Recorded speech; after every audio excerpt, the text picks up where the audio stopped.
अस्सलाम वालेकुम दोस्तों, मेरा नाम है लियो, मैं हमेशा की तरह मौजूद है दाऊद और आप देख रहे हैं जी इस वक्त क्रिकेट अवर एली शो को देखना तो है जिससे आप लोग से बात करने जा रहे हैं। बात करेंगे जी आज आपके साथ टॉप क्रिकेट न्यूज का सेगमेंट आपसे शेयर करेंगे। नंबर 1 पे आप लोग से बात करने जा रहे हैं कि जय शाह के ऊपर ब्रॉडकास्टर का जो है वो काफी प्रेशर आ रहा है। उन्होंने कहा कि भाई पाकिस्तान जो इंडिया वाला मैच है इसमें पाकिस्तान बायकॉट नहीं करना चाहिए। ये क्या स्टोरी है वो आपको बताएंगे। बात करेंगे पाकिस्तान की वर्ल्ड कप के हवाले से खबरें आ रही कि पाकिस्तान ने अपने टिकट्स जो है वो बुक कर लिए हैं भाई वर्ल्ड कप को लेकर। अभी तो कंफर्म ही नहीं हुआ, जुम्मे और मंडे को कंफर्म होना था, लेकिन खबरें हैं कि पाकिस्तान ने अपने टिकट्स बुक कर लिए हैं। ट्रैवल प्लान क्या, ऑस्ट्रेलिया के साथ ही निकलने का इरादा है क्या, इस पर बात करेंगे। और बात करेंगे कि पाकिस्तान ने अपनी प्रिपरेशंस का आगाज कर दिया है किसके साथ, जीत के साथ।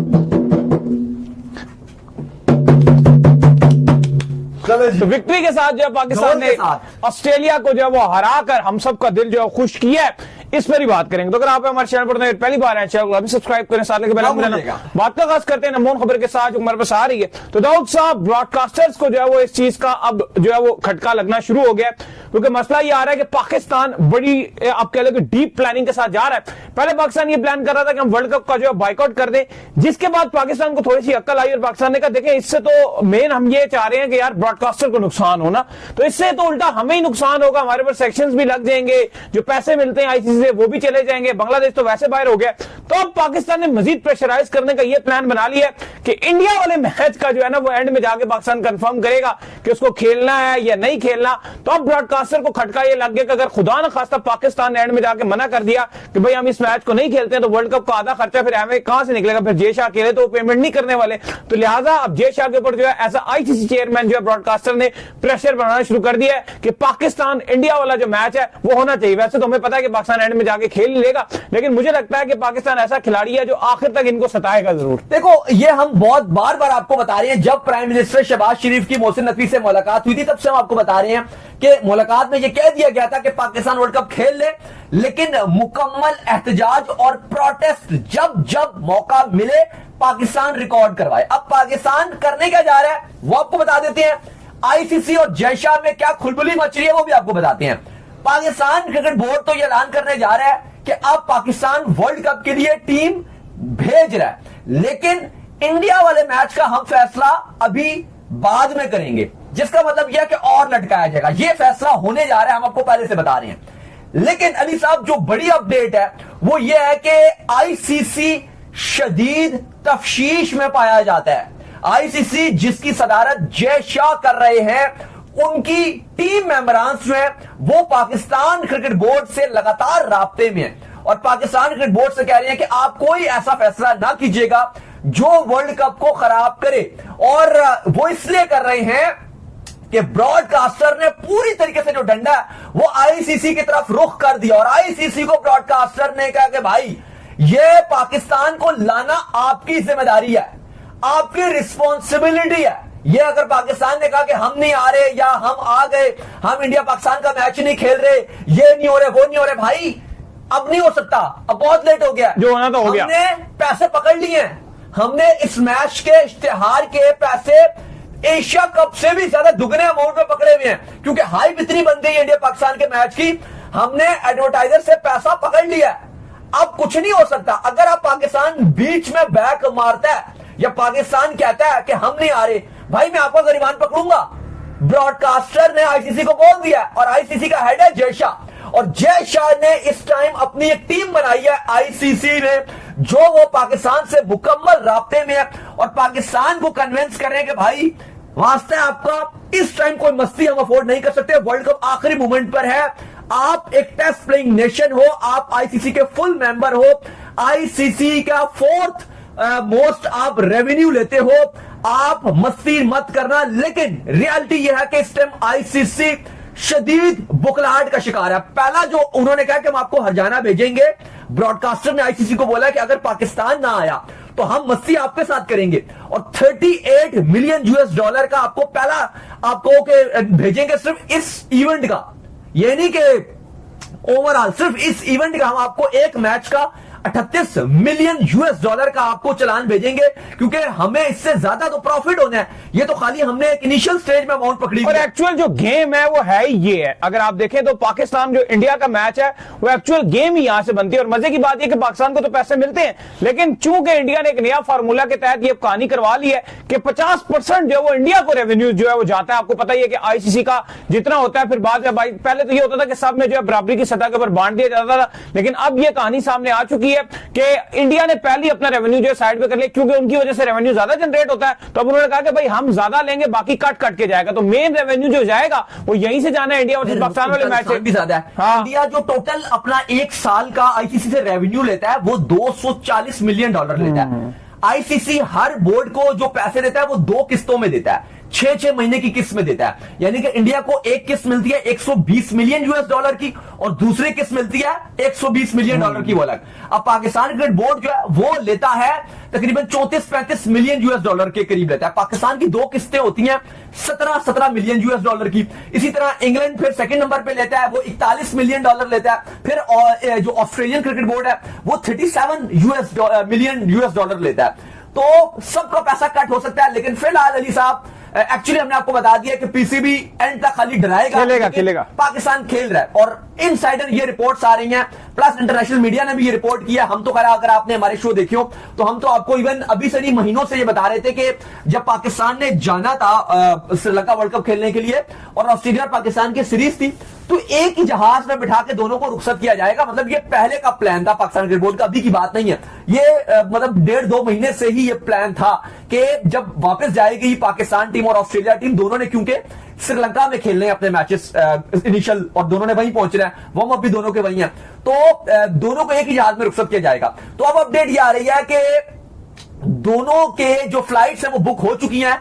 1 तारीख आपकी रात होगी, यानी कि आप कह लो कि 2 तारीख शुरू होगी, मिडनाइट होगी, उसमें पाकिस्तान की कोलंबो की फ्लाइट होगी, लाहौर से ये उड़ान भरेगी, जहां पर पाकिस्तान और ऑस्ट्रेलिया दोनों फ्लाइट में होंगे। तो अली साहब वैसे पाकिस्तान ने बुक किया हुआ है, लेकिन पाकिस्तान ये भी कह रहा है कि भाई इशू नहीं है हमारे लिए, हमें 1 मिनट में कैंसिल करना कोई मसला नहीं है। लेकिन अंदर की आपको बता रहे हैं कोई कैंसिल नहीं जाएगा, पाकिस्तान जाएगा। खैर जी, इसके बाद जो अपडेट आ रही है हमारे पास टिकट का, जैसे हमने आपको ऑलरेडी बता दिया कि पाकिस्तान ने जो वो बुक किए, मेरे पाकिस्तान जाएगा। पाकिस्तान ने अपना जो है फतहाना आगाज कर दिया है। ऑस्ट्रेलिया जैसी टीम को जो पाकिस्तान ने पहले मैच में जो है वो दबोच लिया, जो कि पाकिस्तान के लिए बहुत ही ज्यादा पॉजिटिव बात है। डिसअपॉइंट इसके उनके मेन खिलाड़ी उस तरह से अभी नहीं है, इवन मैक्सवेल उनका नहीं है, टिम डेविड उनका नहीं है, स्टोनिस नहीं है उनका, मिचेल मार्श नहीं है उसका, लेकिन हु केयर्स, हमने तो नहीं कहा कि आप जो अपने मेन खिलाड़ी जो है बाहर बिठाइए।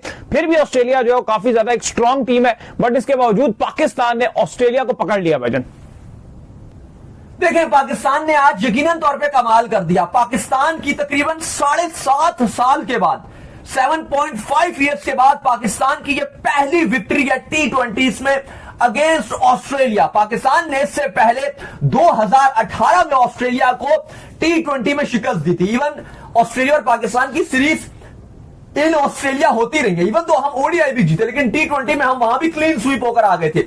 T20 में पाकिस्तान ऑस्ट्रेलिया को हरा ही नहीं पा रहा था, इवन रिजवान की कप्तानी में भी हम हार गए।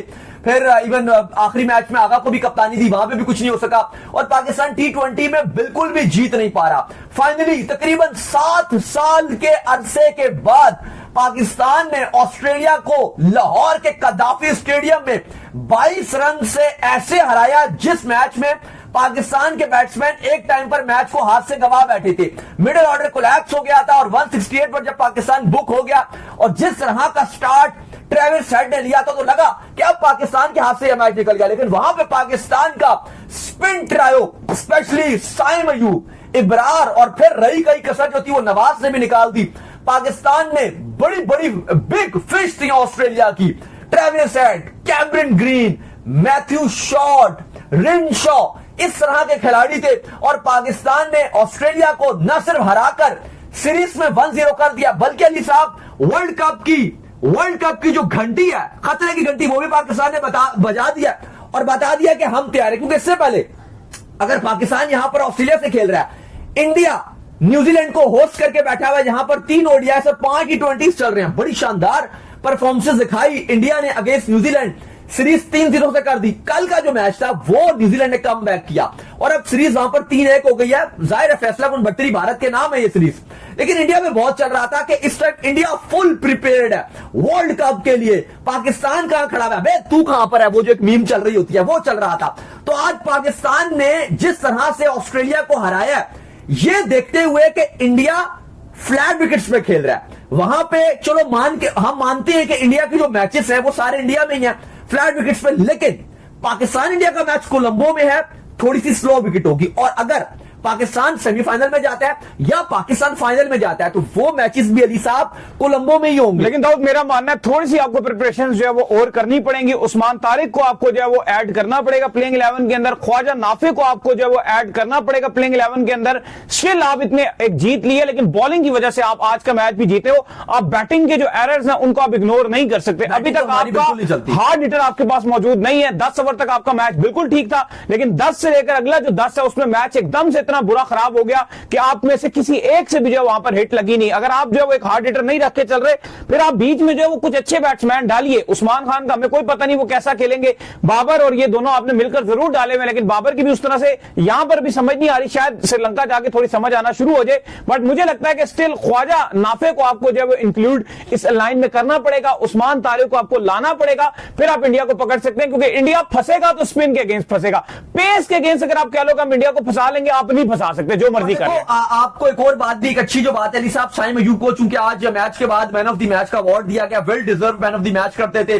22 गेंदों पे 40 रन उन्होंने विद द बैट बनाए। बॉलिंग में उन्होंने बेहतरीन बड़ी मछलियां जो थी, स्पेशली ट्रेविस हेड जैसी मैच शॉट को बोल्ड किया और ऑस्ट्रेलिया के ऊपर से प्रेशर बनाया, क्योंकि रन इतने बोर्ड पे थे नहीं। अगर ऑस्ट्रेलिया पावर प्ले को फुली यूटिलाइज कर जाता और विकेट्स उनके वहां पे ना गिरते सॉरी, फिर पाकिस्तान का पकड़ना ऑस्ट्रेलिया को बड़ा मुश्किल हो जाता। तो कहीं ना कहीं पाकिस्तान की तरफ से साइम अयूब का बॉलिंग करना और क्रूशियल मोमेंट में विकेट्स लेना, एशिया कप के भी पाकिस्तान के सबसे बेहतरीन जो बॉलर थे वो साइम अयूब थे। इवन हम यही एंड में भी रोते रहे थे कि पाकिस्तान को एशिया कप के फाइनल में सलमान अली आगा को साइम अयूब से एक ओवर और डलवाना चाहिए था। उनका ठीक ठाक बॉलिंग की थी, एक ओवर उनका रह गया था, वो डलवा देते एज कंपैरिजन के अब हारिस को दोबारा ले आए। लेकिन चलो अब जो हो गया वो हो गया, लेकिन अब जो आगे होना है उसके ऊपर बात करना ज्यादा इंपॉर्टेंट है। तो फाइनली आज प्रॉपर तरीके से साइम अयूब को बॉलिंग भी करवाई। इवन दो जो पाकिस्तान श्रीलंका की सीरीज थी जिसमें सिर्फ 2 ही मैच हो सके थे, पहला एक मैच तो बारिश के नजर हो गया था, वहां पर भी साइम अयूब को बॉलिंग नहीं करवाई थी। लेकिन अली साहब जब मूवमेंट आ गया और अब क्रूशियल टाइम था तो वहां पे आगा की कप्तानी भी बड़ी भरपूर नजर आई, साइम अयूब को बॉलिंग भी करवाई।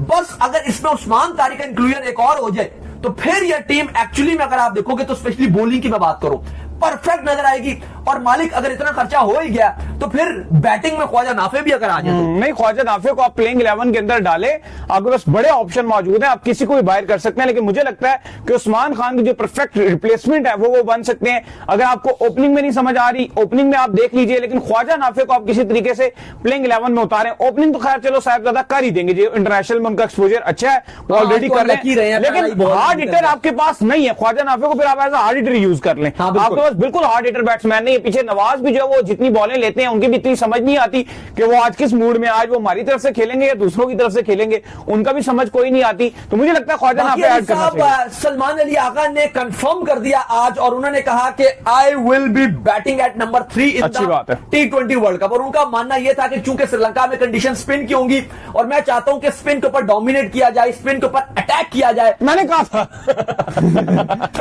के ऊपर अटैक किया जाए। तो अली साहब ये एक बड़ा इंपॉर्टेंट पॉइंट है, क्योंकि अगर आपका जो बाबर आजम है वो नंबर 3 पे आके स्पिन के ऊपर डोमिनेट नहीं करते, मतलब बाबर की no disrespect to Babar Azam, लेकिन आगा का बैट स्पिन पे बहुत अच्छा, लेकिन आगा नहीं, इंपॉर्टेंट जो चीज थी जो उन्होंने बोला कि वो आके अटैक करते हैं, स्पिन के ऊपर डोमिनेट करते हैं।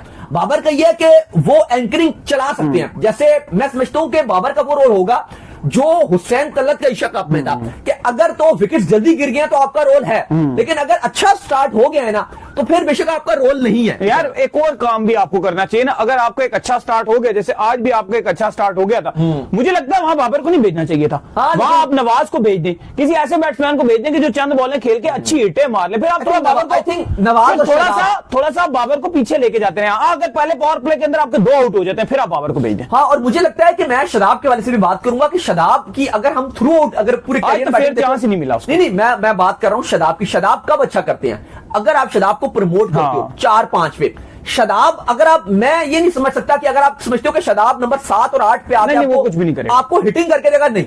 शादाब को टाइम चाहिए होता है, जब वो 8, 10, 12 बॉलें खेलते हैं मसला ये है इस्लामाबाद कि हमारे सारों को टाइम चाहिए ना, बाबर को भी टाइम चाहिए, नवाज को भी टाइम चाहिए, शादाब को भी टाइम चाहिए। T20 में टाइम ही नहीं होता। हाँ, लेकिन फखर जमान की जो आप बात कर रहे हो, देखो फखर जमान तो नंबर 5 पे उतना यूटिलिटी बिल्कुल भी दे नहीं पा नहीं दे रहे। पा और आज भी अगर आप देखो जो फखर और बाबर का टाइम था वो आपके लिए क्रूशल था। एशिया कप में फखर कब चला? जब आपने उसको ओपनर सही प्रॉपर खिलाया तब चला, वो ऐसे तो चल ही नहीं रहा। मैं समझता हूं कि इवन अगर आप इस नंबर पे जो आपका नंबर 5 है बाबर के बाद अगर आपका अच्छा स्टार्ट हो जाता है तो इवन आप 4 पे भी शादाब को प्रमोट कर सकते हो। इससे आपकी बैटिंग में डेप्थ भी आ जाएगी और फिर जाहिर है बाबर का रोल ही नहीं रहेगा। अगर आपने 8, 9, 10 ओवर खेल लिए, हाँ अगर छोटा टारगेट है, लाइक अगर 130, 140 का टारगेट है, पिच मुश्किल है, आपको चाहिए एक प्लेयर जो गेम को चला सके, फिर बाबर का भरपूर रोल है। और आई थिंक श्रीलंका में आपको वो रोल मिलेगा क्योंकि 130, 140 वाला रन होगा, इसलिए बाबर आजम को डाला हुआ है। और वहां पे बाबर के पास एक मौका भी होगा कि भाई आप स्ट्राइक रोटेट करें, सिंगलें निकालें, डबल निकालें, गेम को चलाते रहे, मौका मिले तो चौका भी मार दें। बट आई थिंक शादाब को भी आपको थोड़ा सा ऊपर करना पड़ेगा, तब भी वो यूटिलाइज अपने आप को कर सकते हैं। अदरवाइज वो बैटिंग में, हार्ड हिटिंग में एकदम से वो नहीं कर सकते। बाकी नवाज ने थोड़ा सा आज मायूस जरूर किया, लेकिन खैर जो भी हो गया, बैटिंग में, बॉलिंग में पाकिस्तान ने भरपूर किया, स्पेशली स्पिन बॉलिंग में। इवन दो पाकिस्तान की फास्ट बॉलिंग में ना शाहीन ने कुछ खास किया, ना सलमान मिर्जा ने किया, लेकिन जो साइम इब्रार ने अली साहब जो बॉलिंग किया ना, यकीन मानिए मैं सोच के उस टाइम ये माइंड में आ रहा था कि अगर यहां पे उस्मान तारिक भी साथ इब्रार के साथ आ जाए और दो ये ड्रो अगर आपके पास आ गए। देखो श्रीलंका में अगर आप वर्ल्ड कप खेल रहे हो ना, आपको कंडीशन को यूटिलाइज करना है। अगर आपको ये एडवांटेज एक मिल रहा है, आपको फायदा उठाना है। लाइक इंडिया को अगर चैंपियंस ट्रॉफी 2025 में यूएई में, दुबई में सारे मैचेस खेलने का मौका मिला, उन्होंने कंडीशंस हैक की प्लेइंग 11 के थ्रू। 3-3, 4-4 स्पिनर डाल रहे हैं, वरुण भी, कुलदीप भी, अक्षर भी, जडेजा भी। ये होता है कंडीशन का इस्तेमाल करना। हमें भी अगर वर्ल्ड कप में जीतना है, ये नहीं कि बस हमें होटल का एडवांटेज मिल गया, रात को सो गए और सुबह वहीं खेल लिया, ये कोई एडवांटेज नहीं है। एडवांटेज मेन ये है कि आप उस कंडीशन के हिसाब से, पिचेस के हिसाब से अपनी 11 खिलाओ। आपके पास एक बोनस है कि यार 2 स्पिनर प्रॉपर, उस्मान तारिक और आपके बरार, नवाज और साइम का तड़का।